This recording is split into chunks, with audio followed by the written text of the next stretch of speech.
Ended a symphony of Final Fantasy's greatest songs. Sat in the audience of a room full of people equally as passionate as I. And as I listened to Amanda motherfucking Aiken sing with her enchanting soprano tones, I shed a tear. It felt like the credits were rolling, that both the story I'd engrossed myself in and my personal journey against being fucking agoraphobic, this was the bookend.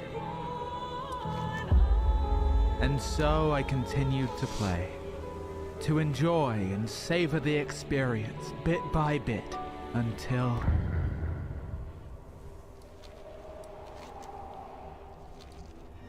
Look at me. I have played 1,000 hours.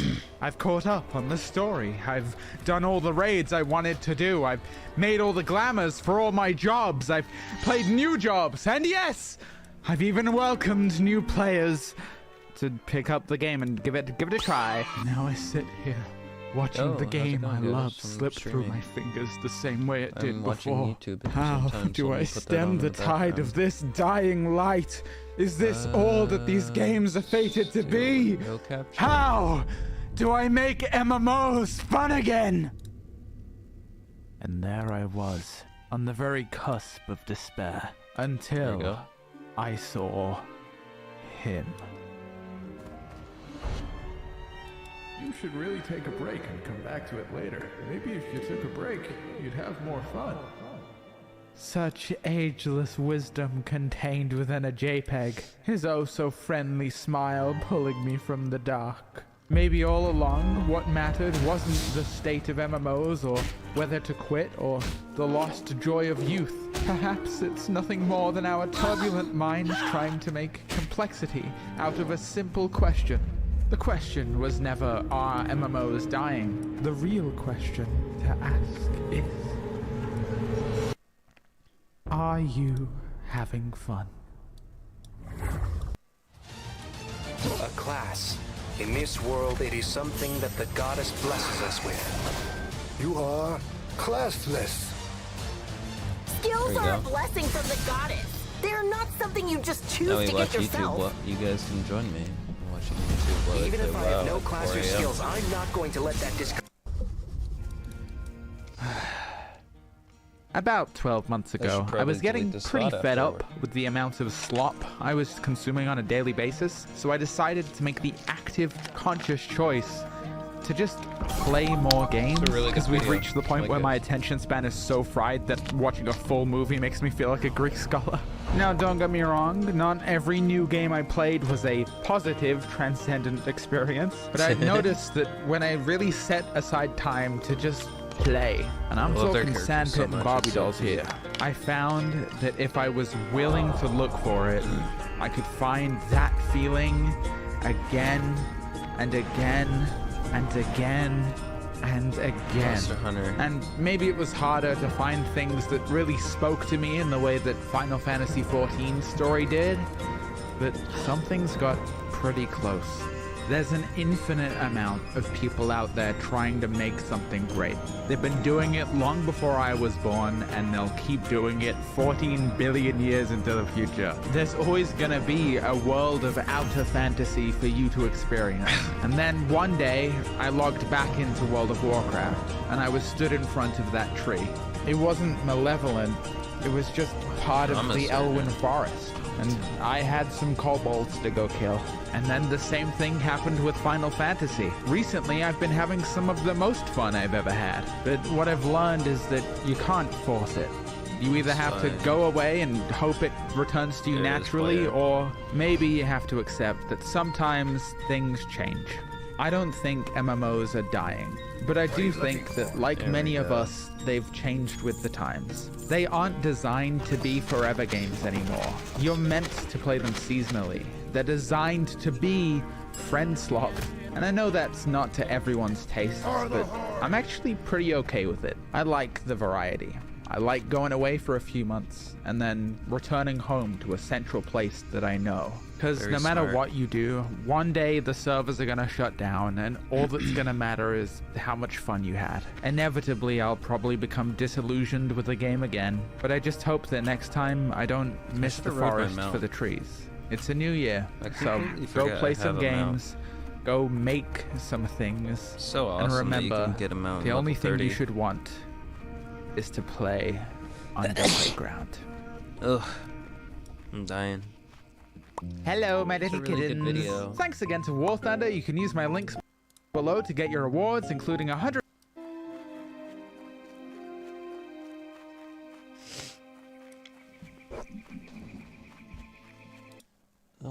I'm gonna subscribe to this person. How it feels to play tank. Honkai Star Rail. Final Fantasy. Elden Ring. Oh yeah. Black Mage is the highest damaging class in Final Fantasy, but it's also the most difficult. Its reputation is so insane that many high-end raiders are too scared to even try it. But not me. Black Mage is in my blood. It's actually quite a serious medical issue. And without me, you're not gonna last a second out there, buddy. But worry not, my friend. I will teach you everything. Leveling for a Black Mage is a rite of passage. It tests the limits of the pain you can take, because if you can't handle this, then you won't survive a suboptimal. Either the pain, it breaks you. Or you simply live with the pain.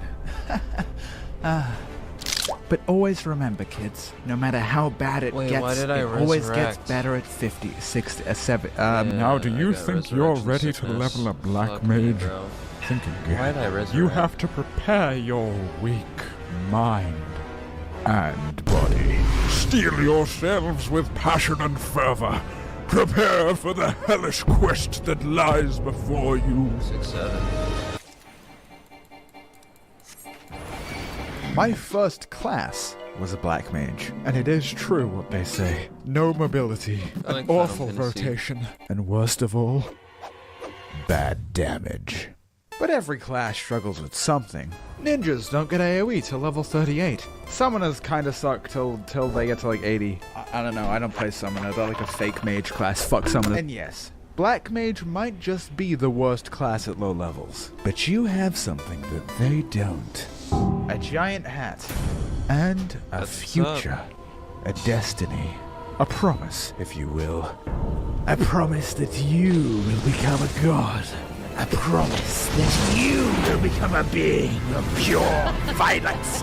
Oh my, have I said too much? I mean, kinda. People keep telling me it gets better at level 50, and then at 60, and then at 70. When will it actually get fun?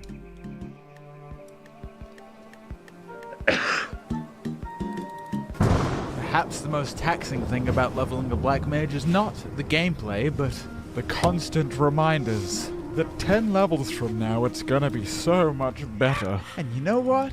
It does get better. Like a hangover gets better if you keep drinking.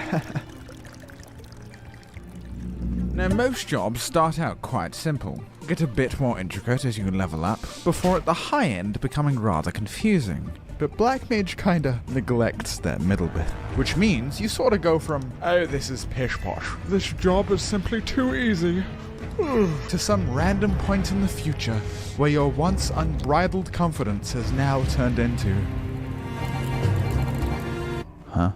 Which can put a lot of people off as they level up. But I think the very point of Black Mage is to welcome that challenge. And you do well to remember that on your journey.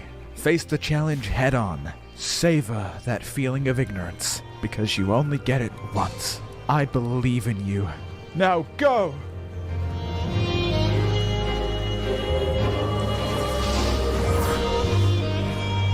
Yeah, I put a lot of hours in the last few days. It was only like a day, something hours. I'm gonna die.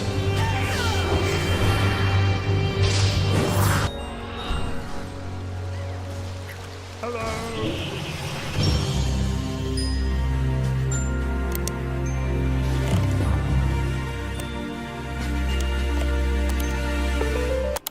lot of evil creatures that want to kill me And here. now you can finally enjoy the class. Until you drift off to sleep at night, and in your hazy nightmare you queue up for a level synced duty. Ooh, look at all of your shiny new abilities. Now, before you can start using that, you have to know your basics. Enochian. This is the beating heart of your class. It's a 15-second buff that you have to constantly refresh, because if the buff falls off, your most potent spells are disabled. You do 20% less damage. And I'm pretty sure you become infertile too. Yeah, I think it's in the tooltips. Well, that doesn't sound so hard. Just refresh the buff. Oh, well, you're right. The difficulty of Enochian comes with the unexpected. Oh no. You just started a 3-second cast, with 4 seconds remaining on Enochian, and the boss is charging its ass-clapper 9000 right at you. It would take 2.5 seconds to refresh Enochian, but do you have time to finish this cast before the boss kills you? Or do you just run now and waste all of your burst window? What do you do? Well, the answer should be to sacrifice your pride, take the DPS loss, and move out of the mechanic. Now we can refresh Enochian. And now for my second ass clapper 9000. Oh no, we didn't plan for a second one. What do we do? Don't we just move again? But then Enochian will surely fall off, you imbecile. Don't you understand? Alright boys, little old Pint's got some bills to pay, and I love money. This is your last chance. This video's really good. Tell us where the greatest mobile game of all time is. I'll tell you. Have you guys ever heard of Raid Shadow Legends? Yeah, maybe I have. Maybe I ain't even started talking about the PvP arena, where you can fight other players. Below, scan the QR code. Oh shit, they added so the long. whole time. The package is worth $30. You'll get 200k silver, an energy refill, 1 XP boost, an ancient shard, and a free champion. Aina, you'll find your rewards here. Aina. I ain't about to let you out of this alive. Then you leave me no choice. I'll have to end the ad. Wait, no. See, the only way to truly master Enochian is to master the very fight itself. You have to know exactly how much you can get away See if I with. die here. Oh. More than any other job. And that makes you Proceed better for than us them. things. And it's only after you've mastered this that you can truly begin to use Ley lines. Ley lines is the big dick damage cooldown of your class. It makes you cast faster.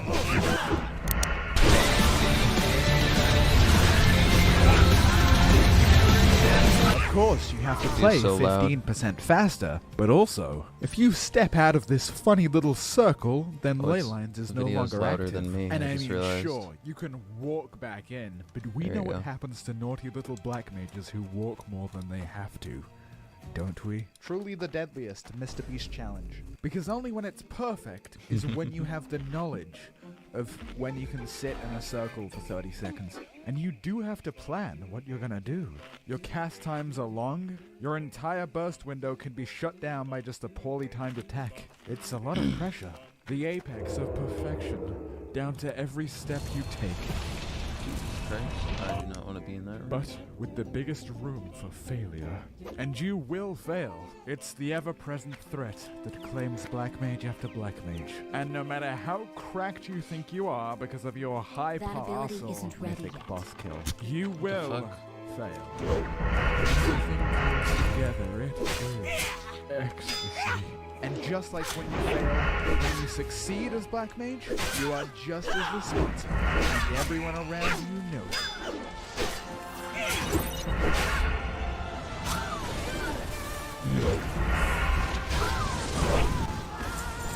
This is awesome. This game looks sick.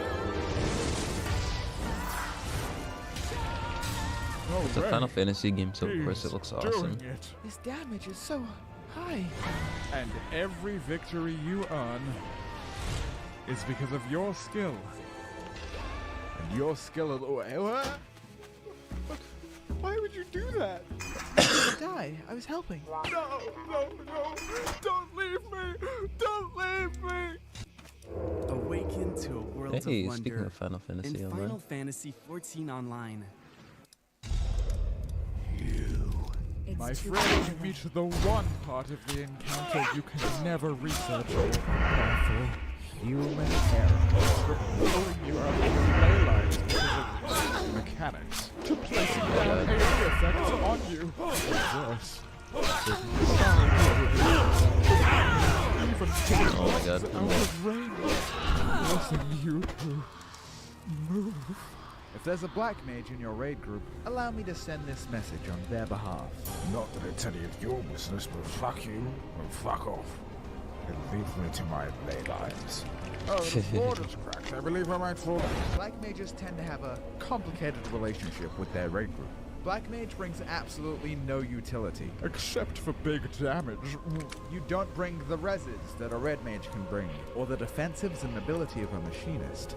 Big selfish classes. Nothing new. Look at all those reapers and samurais. What do they have to offer? They do everything you can do, but they are easy to play. But it's not because they're evil. They just simply don't I like Reaper. I kind of want to play Reaper. Black Mage has weaknesses and strengths that no other class has. It's a deeply personal experience. An inner conflict, unique to you, and you alone. And being the hardest class with such a unique flaw can leave you behind your peers. Especially since, if you're not very good at Black Mage, they'll probably resent you for it.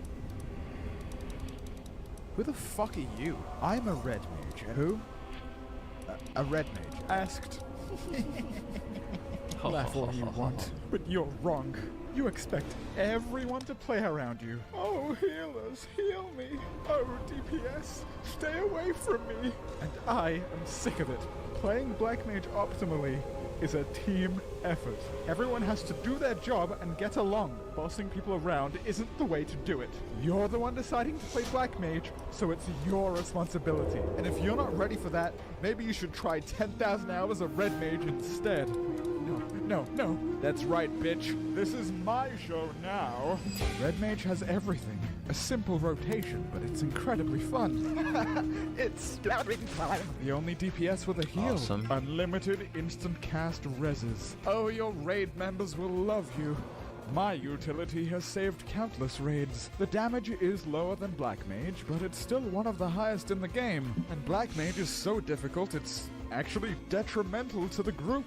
And because of that, it's arguably a bad class. I don't mean to tell you what to play. It's like Hunter. But if your goal is to have fun to be successful, you don't have to go through all the trouble. It's like Hunter versus Warlock. Warlock is like so useful because it's fucking one button. You just spam your fucking one spell. Not summon, fuck summoners. Versus fucking like a Beastmaster fucking Hunter.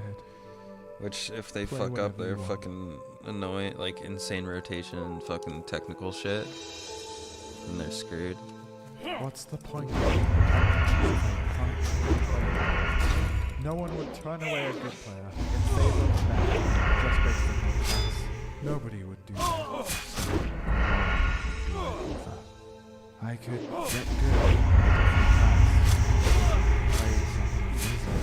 I fell in love with Black Mage the day I first saw it, but it is the lowest played caster for a reason.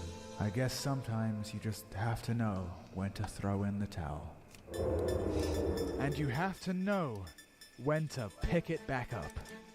You're back. Of course I am. I am a Black Mage after all. Sure, it's not the easiest. Sure, you might quit from time to time, but as they say, so slow, bro. Failure is not the falling down. But these it's fucking the rogues, staying man. down. These highwaymen. You might take a break. You might switch things annoying. up. But as long as you keep coming back, that's what counts. But why? There he is. Why do anything difficult? The thrill of accomplishment. The joy of overcoming an obstacle and saying, I did it, I won, I have mastered this thing I set out to do.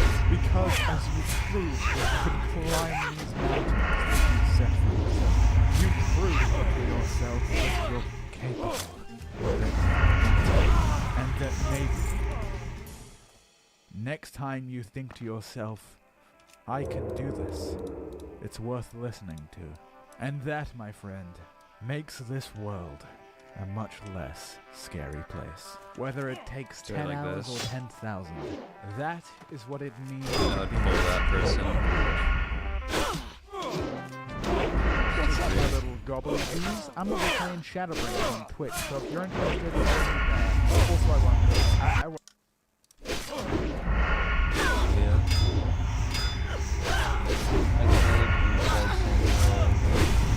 I broke the Guinness World Record. Destroyed oldest world record. Best Genshin Impact video ever. Let's see what this is. I'm seeing OG pack right here. For my OG entire first life, quest. I've liked two things. Anime and girls. But to be honest, I haven't had much of either recently. However, there stands a potential solution to my problem. Genshin Impact. So with the game's 3rd anniversary right around the corner, I was very intrigued to give it a try. I only wish for one thing, to find the anime waifu of my dreams. Hey, who are you?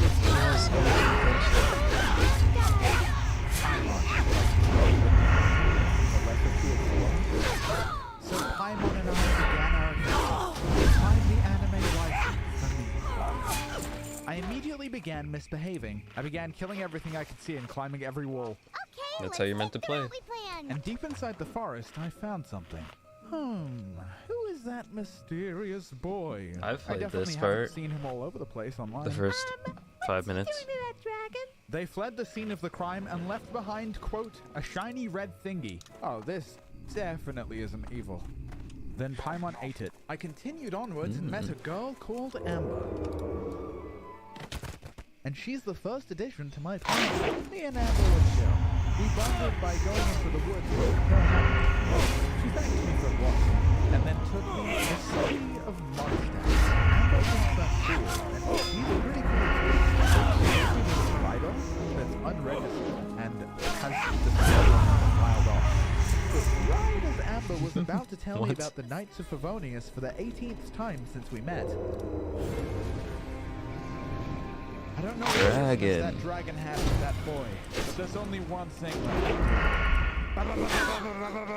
Well, Amber, I did it. It looks like there's still a pretty mean storm. Hey, who are you? Look, guy, I don't play Genshin with boys. I play it. I'll let you off just this once. He invites me to his headquarters and introduces me to his two friends, Jean and... Lisa. Yeah.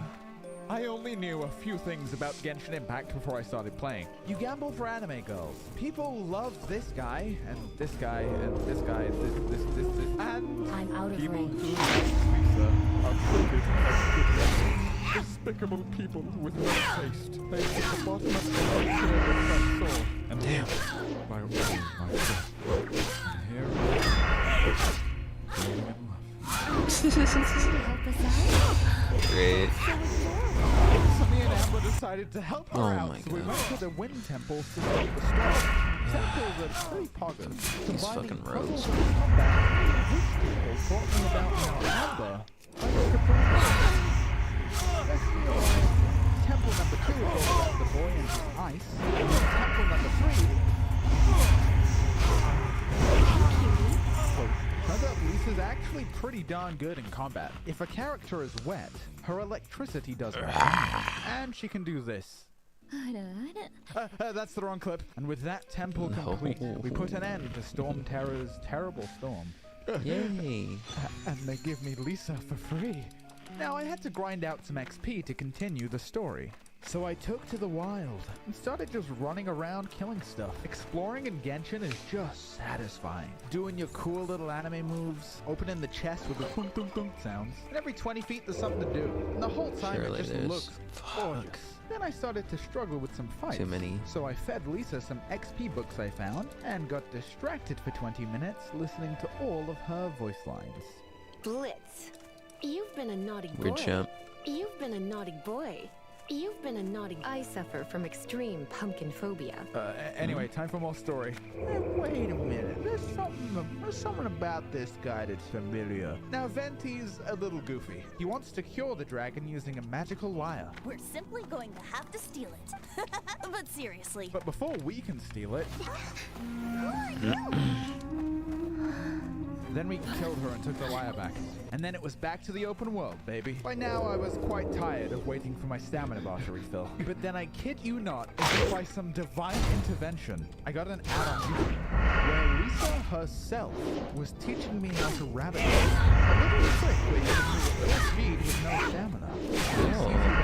After all, soon I was rabbit jumping everywhere, and I was feeling ready. In fact, I felt so good, I decided to finally face. I need to learn rabbit jumping, because that's really annoying. Same with doing the horse call and running in Breath of the Wild. That was a good break. But then I saw guys. You can't tell Lisa, okay? This is Yelan, and she has armpits. But also, she's more than that. She ties people up.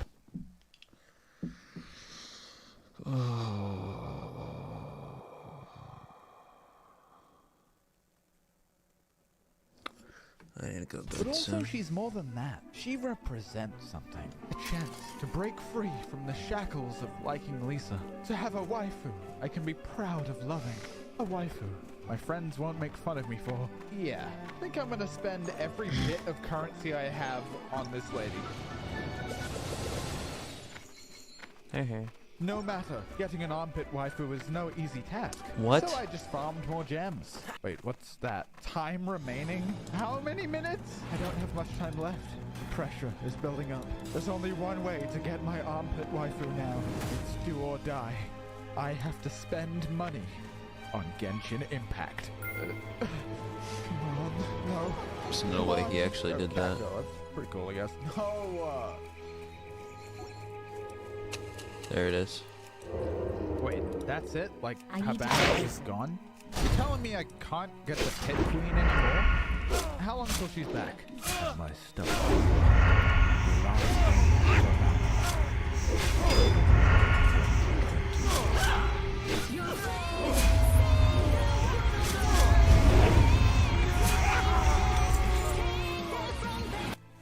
Love Roblox? Love Roblox. Roblox digital gift cards with Microsoft Rewards. So crawling back to Lisa, I went. Hey, Lisa has a quest where you go on a date. What? So we need to help Lisa return some That was good. That's a good quest. I played that one. quiet, he's gonna electrocute the perpetrators. So I started stealing all of her books. And then I stole them all her Can I buy something for Lisa? So Lisa, is this a date now? Oh, is that how you see it? I suppose there's nothing wrong with that. At your age, these kinds of fleeting fantasies are normal. Alright, let's get her a gift. Bloomers. Bloomers? Voodoo doll, I don't know. Have you lost your mind? Okay, old tome, final answer. My. You clearly know a treasure when you see it. Easy boy. Alright. It's time for radish. Boom. My favorite. Pleasantly surprised. Let's go, boys! Let's go, boys! Look, Lisa, the third book is from the forest. Flowers, my lady. Why, it so happens that I would. This is a good quest. Cutie. Ooh la la. Such fine taste. Yes. But apparently someone stole the book from the florist. So we ended our date by romantically living her life.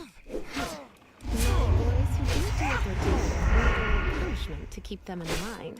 Still needing a time. I began to level 1 when a certain requested. Why'd I say that? A certain Oomphy requested to join my world. Terrified by the thought of human interaction, was enchanted by the possibilities of contact. Bravely, I accepted. They began communicating. Привет, нужна помощь. Hi. I then realized the Oomphy was stood right next to me. So I got scared and closed the game. And once I logged back on, I was finally ready to help Venti cure the dragon. And man, if there's one thing Genshin does well, it's the vibes. The soft art style, the elegant music.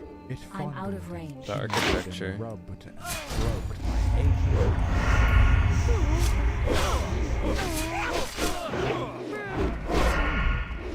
I really like this last sound. By now I was It's a nice sound. I spent a long time in just hanging out in it. It was like it was nothing. I even learned how to play Lisa with the help of some of my colleagues over on r/Lisa names.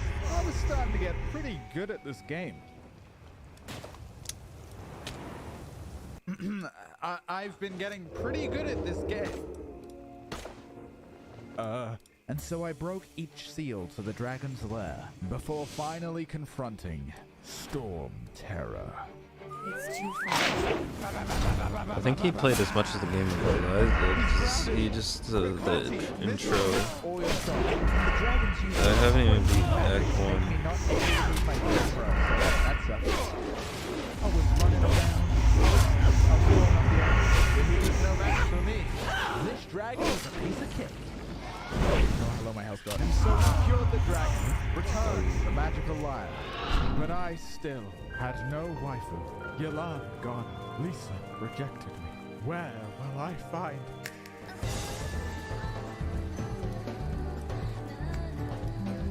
What the fuck? Wait, come back. Come back. Don't go. Who is that? No, I can't allow this to happen again. I need a plan. With Mondstadt saved, I was free to roam. God, dude. But I needed only one thing. Primo gems. As many as I could muster. A stockpile so large my God. that it would be mine. Guaranteed. Genshin regularly runs events that reward Primo gems. The only problem is that I'm here, and the current event is here. The journey was long and full of many unexpected events. Whoa, so pretty. Thank you. Whoa, it's a tree. I'm gonna fight the hey. And dude, I just love it when games let you explore places you shouldn't be. Makes me feel like a real pioneer. But at last, I was in the beautiful city of Fontaine, home to furries and men. And I could begin doing the events. I gathered a so bunch he's of doing the jellyfish. events Why? instead of well, it's doing because if I the didn't, this main guy would story. have gone to jail. But also, Primo Gems! 70 a day for a week. And then the next event began. This child likes bombs. And her minigame is very fun. Although it may look like I had just her a when I simple originally played the minigame, game. it made my smooth monkey brain shoot neurons left and right. After getting the Primo Gems, I went back There's a and lot got of the guys maximum here. score on every level. Actually, it gave me a little gift. Event, I made my way to Leo, where these started talking in riddles. What are you saying to me? Okay, I like her. She's cool. Turns out that was in the poetry competition. Maybe less cool. Featuring all my best friends, such as Holy Chudding shit. Holy These two guys I've shit. never met before. And then after Holy time on shit. I'm puzzles, pulling I was everything. to embark upon an epic quest. I'm dead. Quest complete. I I'm suck gonna be at this honest. game, Me bro. and Paimon had no hopes So of hard winning not to this pull poetry absolutely competition. fucking Personally, I everything. can't read, and Paimon just But I'm learned also what a really riddle is tired. today. We tried to ask Venti for help, but Any thoughts, Venti? poems aside, I did meet some new chaps. While this guy did seem like a walking nerd emoji at first, he was a cool walking nerd emoji. Hu Tao quickly became one of my favorite characters. She's totally blooby and can spit some fire bars. In fact, in 2017, she even featured on a Frank Ocean album. Hey, yeah, hey,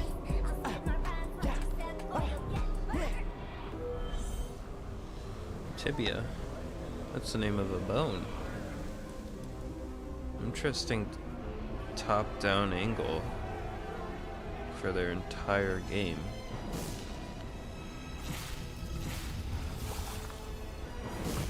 As the Never party seen wraps someone up, a try that strange angle little before child for says he pixel saw a art. ghost. Venti naturally brushes this off because Venti would rather spend his evening downing White Claws. But I think there's Sure. more to this He would do mysterious that. plot. But I don't want to spoil too much. Wink, wink. Having completed part 1 of the event, I now unlocked some mini-games. They too were quite enjoyable, and my Primo Gempire was growing rapidly. But then I began to think, what am I really farming for here? Because ever since I met Hu Tao, I really started to like her. I don't know if it's her color palette, or her savory licks, or the fact that she's silly, goofy, maybe even a little wacky. Maybe, just maybe, I should go for characters not based on sex appeal, but because I think that they're neat. Oh, what the heck. I spent all my Primo Gems, and I began to pull for you-know-who.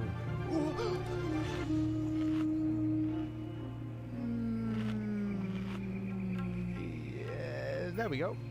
Whoop. First try, baby, let's go! Oh my god, she's so cute. I also got this guy like 6 times and this girl like 4 times. So now I had a completely new team. So it's goodbye to the Monster gang. I love you guys. And Kaya too. I took him out of this and started shooting straight up. Hu Tao's abilities were... To be honest, I really like him a little more than I would have really liked him. This game can be full of surprises. Before starting Genshin, I only really knew that it was a gacha, but I was quite surprised at how fun it was. I think it's the perfect game to play casually. Just hop on whenever you're feeling the itch to do some cool moves, grind something out, or do some event quests. And I want to be clear, while this video is sponsored, I wouldn't make a video about a game I didn't genuinely enjoy. And recently there was a big update with the addition of Fontaine, which is absolute eye candy. New main story quests my friends won't stop talking about, and of course plenty of new characters to go along with it. With the game being 3 years old now, there's a lot of content to cover, as well as the current anniversary event. The area can let you see for yourself, just don't get to attach to Hu Tao, okay? Go ahead and use my link in the description to download Genshin, and congrats to Genshin for its 3rd anniversary. Thanks for sponsoring this video. Now I'm gonna spend all of my money on a VTuber agent. Oh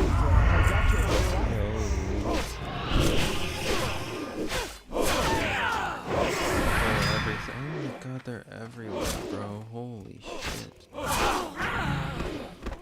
Like, how do I stop pulling like 4 fucking guys at a time? Dude, I hate human areas, bro.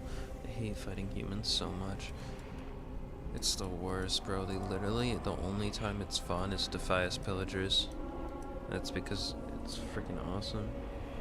Why I can't defeat... Okay, I gotta watch this. Alright everyone, this is gonna listen be up, ass. because I have something important to tell you. Let me start off by saying this. If you like One Piece, good for you. I don't care. I used to like One Piece too. This is not a video where I'm going to tell you guys that you're wrong for enjoying One Piece. This is not a video where I'm going to try to tell you to stop reading or watching the series. This is a video about why I personally decided to step away from the series. And before anybody tries to pull the, oh, you were never a real fan bullshit, no, I was a real fan. You're talking to the same guy who made the Jolly Roger ranking video, okay? I'm the same guy whose YouTube channel started off as a One Piece centered channel. My old YouTube profile picture was literally a wanted poster from the One Piece series, okay? My first video ever to reference this was on Gecko Moria. Who the fuck cares about Gecko Moria? Well, apparently I did. I loved One Piece at one point, and I genuinely loved digging into its expansive world. Your boy even ended up going to Japan. I entered the shonen shop and I went out of my way to purposely get myself measured next to the One Piece characters. Turns out I'm slightly taller than Zoro. I say all of this to preference that these are the words of somebody who genuinely loved One Piece at one point. This isn't ignorance, it's not bandwagon hate, so don't tell me that I never cared about the series. Maybe he watched more One Piece than me. Don't tell me that I'm not a fan. You guys can go tweak out and cry about it. I'm still on whole cake. Oh hey, you guys my leave god, brother. Oh. I understood it just fine. You people are the reason why this intro was about 5 minutes long. Saying I didn't understand One Piece is an easy way to avoid engaging with criticism. I understood the story, I just stopped being impressed by it. And to be very clear, there was a lot that I did enjoy about One Piece. I liked the world, I liked the expansive universe, I liked the sense of adventure, and I was never even turned off by the weird character designs. I actually liked how One Piece looked. The over-exaggerated proportions, the goofy faces, even the fucking cartoon logic. And yes, I am fully aware that characters like Nami and Robin have toothpick waists and breasts the size of basketballs. That's not what broke me, okay? If that was my sole problem, I would have tapped out thousands of chapters ago. And so then the obvious question becomes, Shane, what really changed for you? That's right, I hear all of you in my comment section screaming, but Shane, what did One Piece do to you? And my answer in return, nothing. Yeah, you guys can call me Horty Jones, because my answer is nothing. Nothing changed. That's the problem. The story never evolved. Heartbreaking, no. And this is where we begin section. In my opinion, the structure hasn't changed, and the outcomes certainly haven't Whether you watch or read the story, you will soon come to realize that it is events unfolding over and over and over again. And after long enough, that repetition doesn't feel comforting. It feels stagnant like pond sand. Surely he the knew Straw about Hats the new arrive gears. at a new island. The Straw Hats come face to Some face god with Nika. quirky culture. Get it? Because the dog is extra long. And the island name is Long Ring, Longland Island, or whatever the fuck it is. But this aside, more often than not, the Straw Hats will encounter funny locals and have strange rules on these islands. But complaining about wrong. a fucking There's an oppressive 10-year-old arc. A real pirate, a god, perhaps a secret terrorist. But then we need a new character. Go ahead and cue the tragic flashback and the same sad music used for every sequence. But it should be stated that One Piece delivers us a plethora of themes. Dead parents, slavery, hunger, trauma. And let me be very clear here. I'm not trying to make a caricature out of any of these themes. These are serious subjects, and for the most part, I believe that One Piece actually handles these maturely and effectively. That's not the problem. That's never been my problem. My problem is the resolution is always the same. No matter how complex or horrific the situation is, it ultimately relies on Luffy between bites of meat and stretching his arms, punching the problem in the face. Different trauma, different setting, same solution. And I shit you not, this happens every single time. The island is fast. Everyone parties. Let's leave, and then they do it again, and again, and again. And eventually, I wasn't even asking what would happen. I was only wondering when the sad backstory would start. I transformed into fortune teller Baba, and so when I would go to watch the anime adaptation of One Piece, there was no suspense for me. I mean, this shit was literally in this repetition, it becomes impossible to ignore. Before anybody jumps to the comments, well, let's be real, I'm sure you guys are in the comment section, but I want to be very clear about what I'm doing. I'm not trying to say that every single chapter in One Piece survived and I'm not talking about the travel arcs, the gag arcs, or even just the short transitions. I'm talking about the major narrative arcs that contain villains, stakes, and are supposed to have emotional payoffs with consequences. And so after my years of watching One Piece, I created this list. Because when you strip away the names, powers, locations, and hype, One Piece relies on a very consistent narrative structure. This is the formula that the vast majority of One Piece arcs follow, sometimes perfectly, perhaps maybe missing a variable or two at most. The Straw Hats arrive at a new island. Someone important needs their protection.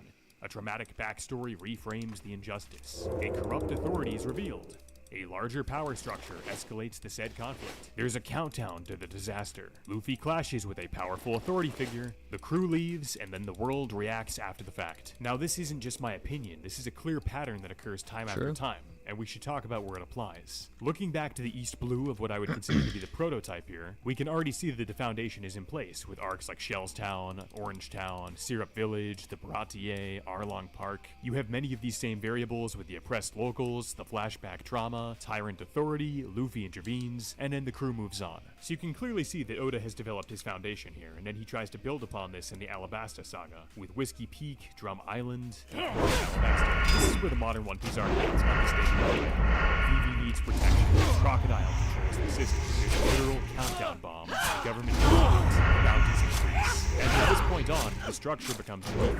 With the Skypiea arc, it's the same structure with just a different coat of paint. We get both Gaia and Skypiea here, and it's a different setting with the same mechanics. We meet Honus, who of course needs the Straw Hats' help. We get Eneru acting as a false god, and then we get the historical flashback that is just reframing the injustices that are occurring. The ticking level island disaster occurring towards the end of the arc, as always, and then the Don Quixote, Don Flamingo. Wait, holy shit! Because it's a what the fuck? I didn't even realize that people were in the chat. How's it going, guys? Dude, Don Quixote. Dude, I'm literally watching a One Piece video and Don Quixote shows up. That's crazy. I love that fucking arc. How's it going, Billy? Welcome to the stream. I'm just hanging out playing video game. But I need to go to bed soon, but I'm watching YouTube and playing World of Warcraft. Guy Island, but honestly, it's just structurally identical. Then we move on to Water 7 and Enies Lobby. This arc doesn't break the formula. If anything, I would say it progresses. This is one of the best arcs in all of One Piece. In these arcs, Robin is the person who's in need of protection. The world government is the chief antagonist. There's a countdown, initiation of the Buster Town, we get massive actions, everybody's bounty jumps significantly. And then we move on to Thriller Guard, which is a condensed variant of the formula. We have a contained setting, tragic backstories, Gecko Moria acting as the authority figure, Luffy has to beat Moria before the sunrise countdown, Kuma representing the outside escalation. Shorter arc overall, same structure. Admittedly, the Summer War does shake things up a little bit, but mostly abides by the formula. Luffy ends up going to a new location. The important person that needs saving here is Ace, of course. The entire saga is a rescue mission. The whole ticking clock concept is really the execution. And of course, we definitely get traumatic flashbacks here. Ace's childhood, Luffy's bond with him, Whitebeard's idea of family, and of course, the overall authority figure here is the world government publicly executing a political prisoner to maintain order. And you could say that the larger power structure escalating the conflict here is any of the above. The admirals, the warlords, the pacifistas, I mean, there's so many of them. And of course, Luffy clashes with these figures again and again. Oh my god, there's so many fucking... And then we move into the new world, and this formula is reasserted and escape. The Straw Hats arrive at Fish Island. Of course, Shirahoshi needs protection. We get the status quo dramatic flashback involving deep historical trauma between Fisher Tiger and the involvement of Hody Jones and the new Fishman Pirates, just representing a corrupt inherited authority born out of hatred. And we get the form of the larger power structure looming through the world government and the racial hierarchy. We get the classic countdown with the Noah falling on the island. Right here. Naturally, Luffy beats Hody Jones, the crew leaves, the world reacts, and Luffy's status escalates. Then we enter Punk Hazard. Once again, we get a new island. The children need to be saved. Flashbacks through Caesar's experiments. Introduction of Don Quixote. Doflamingo's henchmen escalate the conflict. Dubs. The poison gas creates a literal ticking disaster. Luffy clashes with Caesar, the crew leaves, and then we go to Dressrosa. I'm sure you guys are going to be deep at this point, so I'm going to try to rapid fire through the next couple of rounds. Dressrosa, Dressrosa, awesome. Flashback, False King, external power sharing, the Birdcage countdown. Luffy fights Dofla, massive world reaction. Move on to Zoe, oppressed people, historical trauma, imposed authority, the Yonko escalation with Kaido's crew, the annihilation threat of Zunisha, and then the crew moves on. Whole Cake Island, Sanji needs rescuing, we get an abusive backstory, we get more demonstrations of Yonko power from Big Mom and her crew, the countdown to the wedding, Luffy's clash with Big Mom, the escape, the global fallout, Wano, the oppressed nation, generational trauma, corrupt rulers like Orochi, Yonko escalation, the fallen island countdown of Onigashima, Luffy fights Kaido. I'm about to watch Wano. Everybody reacts. The Straw Hats leave. Egghead, Vegapunk and Bonnie need protection. Dramatic backstory of Kuma. Corrupt global authority. Admirals and the Elders escalate the conflict. The escape timer from Egghead Island. Luffy clashes with Kizaru. Worldwide consequences. Now let's stop. Let that breathe for a second. Different arcs, different aesthetics, different characters, but the same structure. In fact, I don't know. Someone will break it, but once you see the structure, I'm not saying One Piece is bad. I'm saying it's good. Every arc starts to feel familiar, no matter how good it is. Different islands, different villains, different stakes, same pattern. And this carries us into Section 3, another problem that I have with One Piece. It's never just about helping people in One Piece. It's always something grand, like saving the kingdom. It can never just be a random person. Take Vivi, for example. She's not just a girl in trouble. She's the princess. And her kingdom is under threat. And the Straw Hats have to save Alabasta by defeating Croco. Cool, it works. Luffy punches the problem in the face, and then we move on. But then you do it again. The Straw Hats just so happen to meet Shirahoshi. And of course, what do you know? She's not just some random mermaid. She's the mermaid princess. The most important person on all of Fishman Island. And surprise, Fishman Island is in crisis. There's an extremist villain, racial tensions, generational hatred, centuries of oppression. And who shows up to fix all of that? The Straw Hats. And of course, Luffy punches out the problem, and then we move on. And in case anyone else thinks I'm cherry picking, oh look, there's another princess in another castle. I'm sure you guys are catching on at this point, but the Straw Hats meet Rebecca, another royal, another oppressed kingdom, another tyrant, Doflamingo. He's right, but that's awesome. Luffy punches out the problem, and then we move on. Also, my media is not believable. How would they find nobody in the One princesses? Piece universe can just be a person? You're probably asking, Shane, what do you mean by this? Well, what I mean is that everybody has to be something. Oda needs to give everybody some inflated sense of importance. For example, Luffy didn't just grow up as some random kid. He just had to be Gold Roger's son, the fucking pirate kid. Yeah, that's awesome. This isn't even the worst part. Luffy also grew up with Sabo, who I'm not exaggerating. This show is also not born realistic. into nobility. Luffy. He survives an incident that should have absolutely killed him, conveniently loses his memory, and then grows up to become the second in command of the Revolutionary Army. And we're all just supposed to accept this without thinking. But I'll come back to Sabo later because I have a whole section on him. But moving forward, Sanji He's right though, Sabo's kind of bullshit. His backstory with Zeph, oh, clearly that wasn't good enough. It turns out that Sanji Even though he's a really is good character, enhanced royal prince from a bloodline of the evil but he absolutely Germa came out of family. nowhere. Yeah, this is really enhancing Sanji's character so much more. I'm so glad we did this. Also, look at Shanks. This is Shanks actually cool that they did that and added on to his history. Elders, therefore making Shanks but royalty. Oh, but I we think can't forget they that just Shanks didn't, also has an estranged twin brother who do just it so happens well to be enough. a world Like, they didn't noble. flesh it out. Why couldn't Shanks just have a normal Just made it like a, Do we even need to know Shanks post-it family? note in the Did series. Sanji really need a cyborg royal lineage? Was it necessary for Luffy to grow up with the king of the pirate son? In my opinion, Yes, this is absolutely. I think it's an over-connection, and seriously, despite how big the One Piece is, I think these overt connections make the world feel small. And to the One I think Piece the Ace fans, one is awesome. Ask yourself this. Was it ever necessary that we had to find out if Queen of the Beast Pirates was Luffy's father? But Shane, they're both cyborgs. I've got to say, in all honesty, yeah, it's kind of bullshit.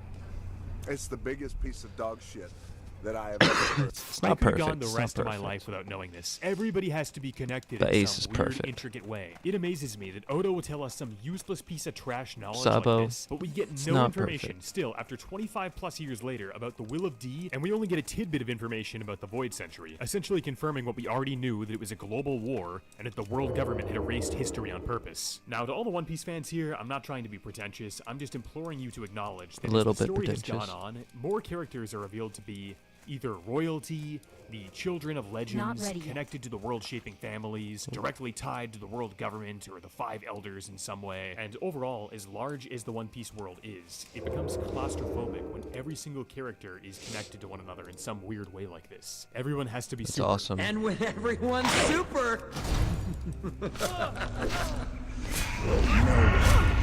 No one is super as easy though.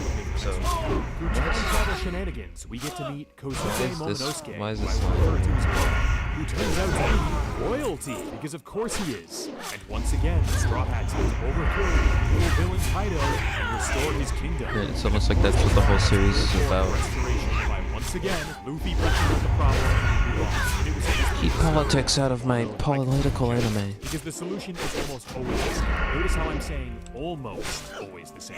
Oda dresses up this fine tour of a different island, different costumes, and introducing a different villain each arc. But all of it, every single bit of it, serves the exact same narrative function. The only thing that ever changes in this story is the power label the story slaps on the antagonist. At first, it's, oh, we're just dealing with a marine captain. Just get Luffy to punch him. Okay. And then it's, oh, this one's a warlord. Careful here, just get Luffy to punch him in the face. Okay, and now we're at the point of the series where it's, oh shit, this is getting There's a bunch of lead up. The punch is usually like a one episode thing, but then you watch the fucking 100 episodes before it where it gets to that point. Fans who are obviously seething in my comment section right now. Do you guys not realize that this is just a different island, different costumes, different villain, but it's the same narrative function, beat for beat, time after time? At this point in the series, Luffy could go Gear 5th, scream I Gum agree. Gum Galaxy Cluster, Elephant Nut Buster, Red Rifle Supernova Sloppy Toppy Attack. He could knock out all of the warlords, all of the emperors, every single admiral. He could collapse Marijois. I'm He out could of beat range. the Galaxy's ass. Luffy could slap Ian off of his throne and then stretch his fist down to the Gold D. Roger's grave and grab his corpse and fucking strangle him. And you know what, guys? I would feel nothing, because I already know how every fight in this story resolves.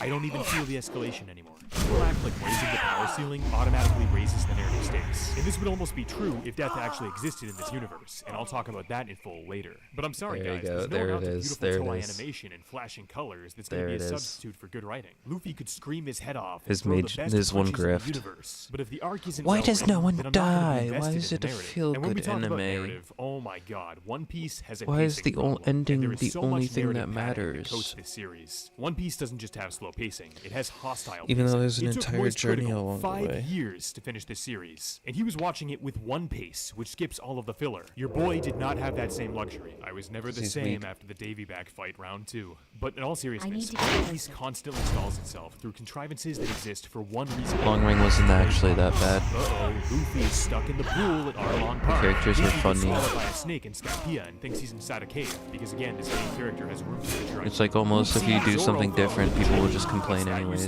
We have to wait 20 chapters before Luffy can arrive on the rooftop in Wano? Now, we all know that these are contrivances that Oda deliberately puts in here to try to stagnate the plot further. And of course, you don't want the clash with the main villain to happen immediately. But after a certain point, some of the just becomes ridiculous. The stalling and narrative padding really draw these arcs. At this point in One Piece, A little bit. oh man, I'm sorry, you gotta strap in. No short detour here, no power cleanser, nothing. This is exactly what happened. Wano was a particularly hard arc. The pacing of the arc was destroyed. I haven't watched Wano yet, so I wouldn't know. Oda, how many days are we gonna be in Wano for? And the next day, and the next day, and the next day, and the next day, and the next day, and the next day, and the next day, and the next day,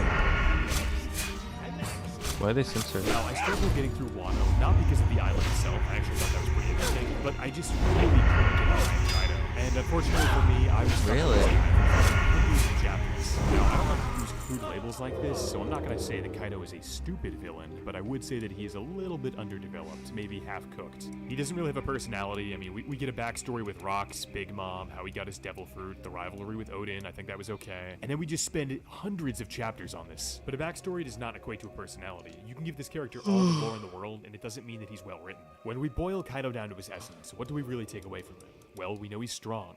We know he's an alcoholic, and we know he wants to unalive himself. I mean, are we really describing one of the emperors of the sea or my stepfather? And all of these traits lead to one of the dumbest introductions for a character I have ever seen. Kaido is introduced to us as he attempts to unalive himself by jumping off the Sky Island. Kaido in this chapter makes a big impact, both literally and metaphorically. And I'll be entirely honest with you guys, when I first saw this in the anime, I thought this was one of the most badass character introductions of all time. Sad to say this, but I specifically remember a younger version of myself tweaking out on the couch, being like, oh, I can't wait for the Straw Hats to take on Kaido. Oh my god. But then you think about this scene for any longer than 2 seconds, and you realize how stupid it is. You realize, oh, Kaido is a devil fruit user. So let me ask you One Piece fans a very simple question.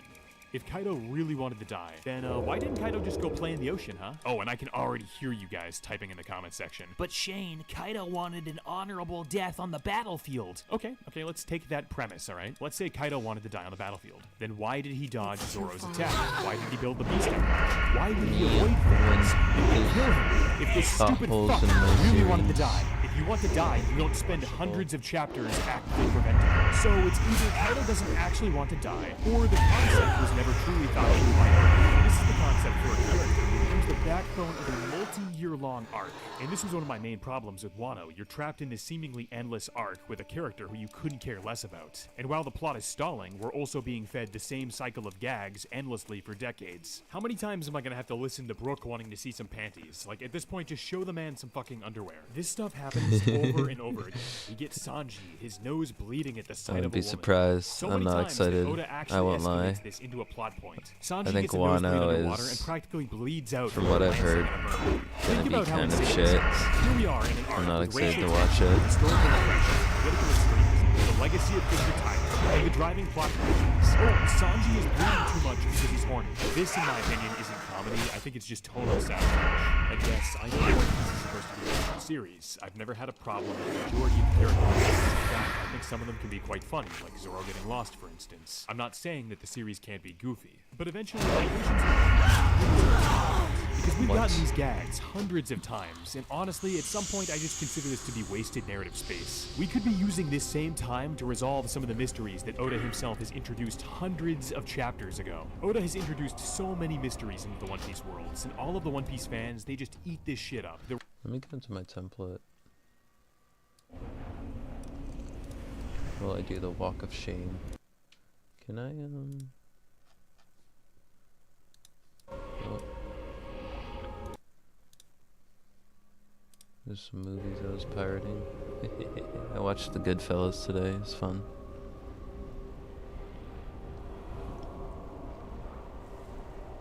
I don't know the Timberwolf. Oh, it's the mount. Let me look at okay. Stream's not doing too well. It's fine. Link. Which one is this for? This is for swords, right? I'm currently using swords. Is dagger or sword better with combat? Rogue TBC.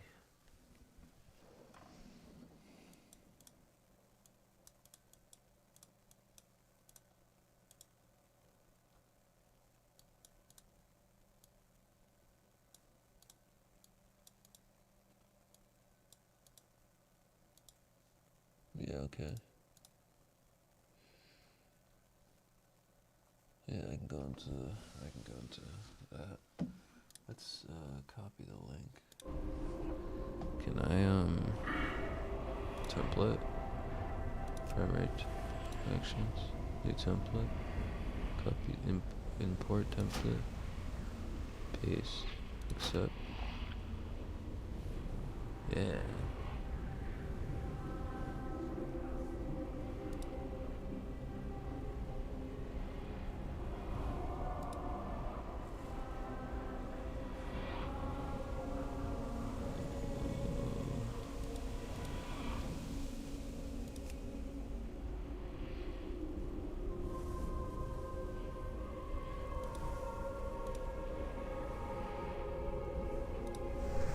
Okay, what now?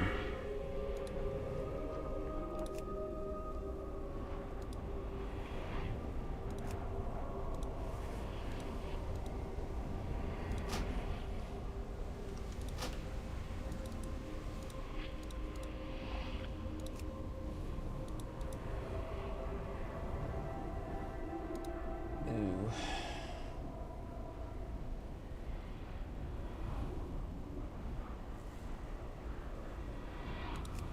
Alright, whatever.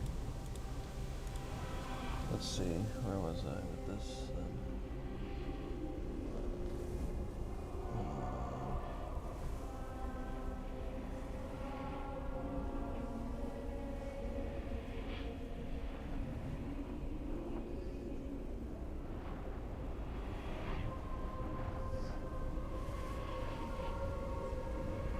There's my Blade Fury.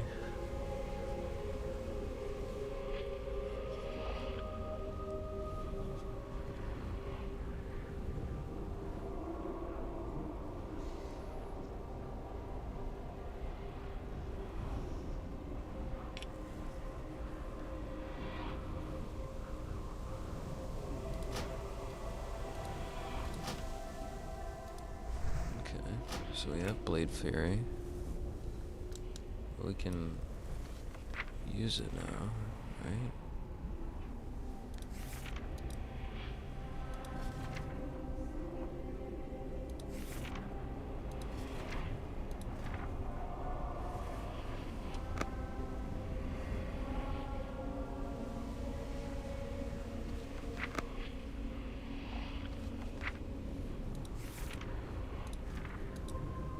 Am I blind? There it is.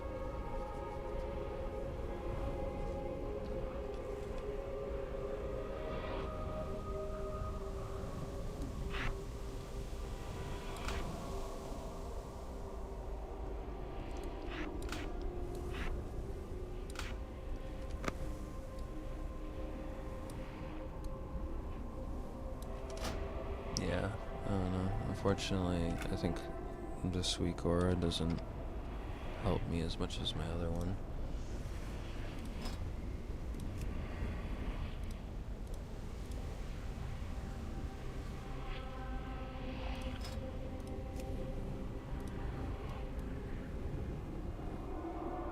Yeah, this one is better.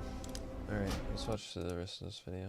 The resolution, it doesn't even matter. The Void Century, the Will of Dean, Joy Boy, the Ancient Kingdom, the Ancient Weapons, the true nature of Devil Fruits, the world government's origin, how did Blackbeard get his powers, where is Laughtail located, what does Eam really look like, Thank you so much for and of watching the course, stream, what is the everybody, One if you Piece? did. And instead of answering any of these inquiries, Goodbye. Oda chooses